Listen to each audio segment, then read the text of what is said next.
You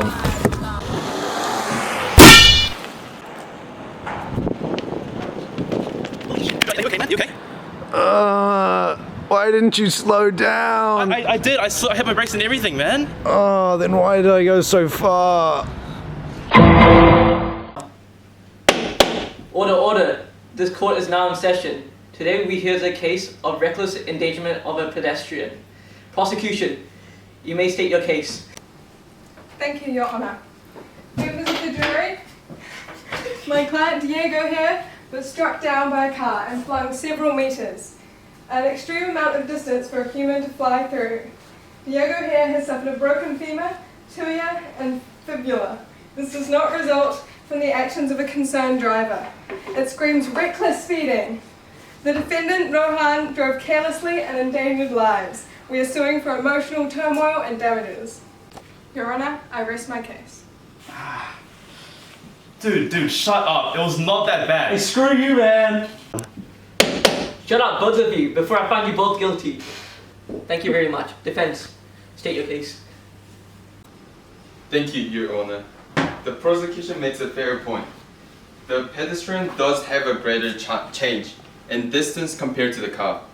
However, the prosecution failed to consider one key idea, the law of conservation of momentum. My client reacted as quickly as possible. They slammed on the brakes to slow down as early as they could.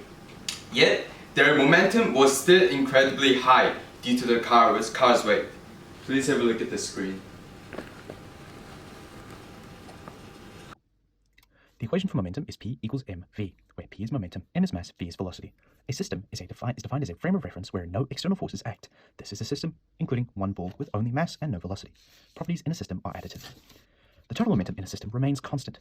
Momentum lost by one object in a system is gained by another. As such, the net change momentum is zero. As you can see here, before the collision, this ball has momentum which is equal to m1 times v, and then after the collision, this one has a momentum of m1 times v, times 0, and this one has a momentum of m2 times v. Newton's third law states that all actions have an equal and opposite reaction. In this case, ball m1 applies a force in this direction to ball m2, and in turn, ball m2 applies a force in this direction to ball m1. Impulse is the change in momentum of an object. Since the forces are equal and opposite, so are the impulses. That means that the change in momentum is equally balanced, meaning the change in momentum p1 for m1 is equal to the change in momentum p2 for m2. All of the changes in momentum, therefore, add to 0.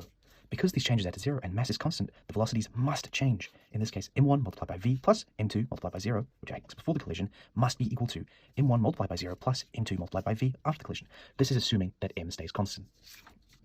This means that if the velocity of an object after a collision can be found by the following equation, v2 after the collision is equal to m1 multiplied by v1 before the collision plus m2 plus v2 before the collision minus m1 multiplied by v1 after the collision all over m2, as can be seen in this diagram. Thank you very much. So this was a recklessness, it was physics. This court rules that while traffic codes may be debated, the laws of physics are absolute. Case dismissed. Yeah! Come on! Oh! Ah, my leg!